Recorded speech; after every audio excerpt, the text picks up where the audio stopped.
Hello mga kaibigan at nasa ika-13 linggo na tayo sa karaniwang panahon.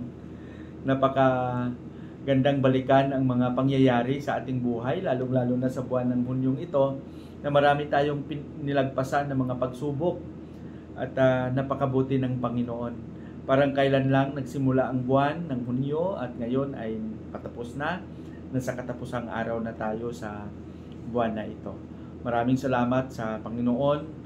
Magpasalamat tayo at magpuri sa kanyang kabutihan. Amen.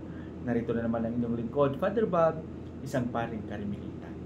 Alam ko na kayo mismo ay nakapagpatunay na ang Panginoon ay lubhang napakabuti.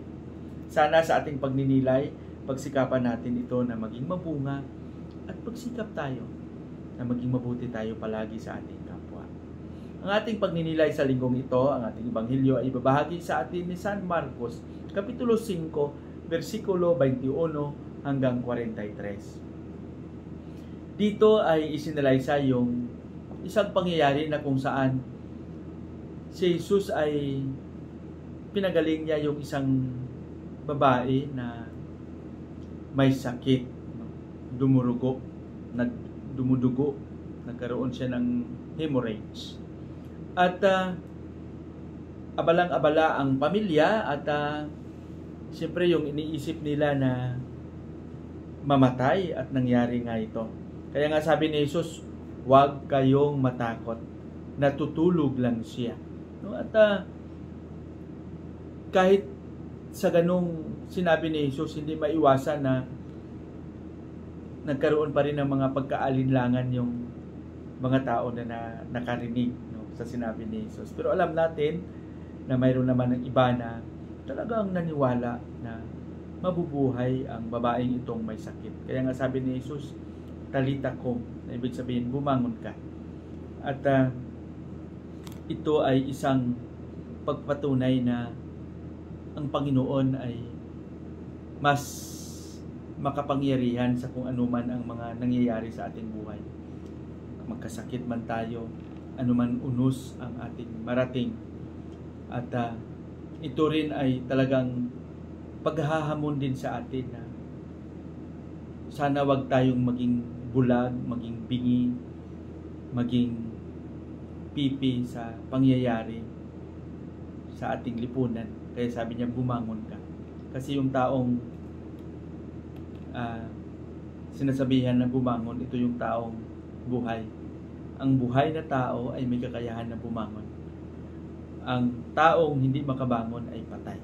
So ibig sabihin, binigyan ni Jesus ng buhay itong babaeng may sakit, no?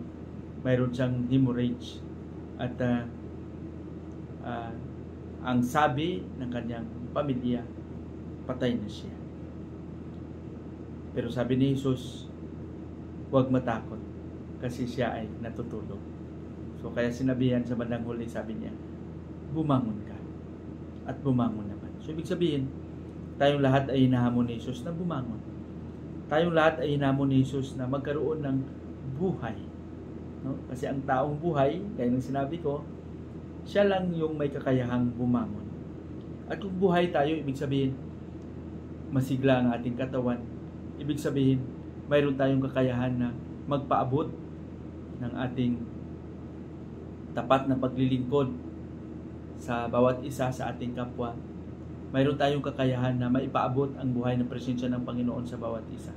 Kaya sana wag tayong magpatulog-tulog, wag tayong manatiling bulag, wag tayong manatiling bingi, pipi, wag tayong manatiling nakahiga lang dahil di tayo patay. Tayo ay buhay. Kaya sabi ni Jesus, bumangon ka. Maging tapat ka sa iyong tungkulin.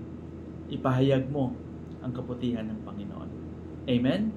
Patnubayan nawa tayo ng Panginoon. Sa ating panalangin, Panginoong Jesus, turuan mo kaming maging buhay, na bumabangon kami, na may buong sigla, tuwa, kagalakan, at mayroong tapat na hangarin sa bawat isa. Hangarin na maipalaganap ang iyong paghahari. Amen.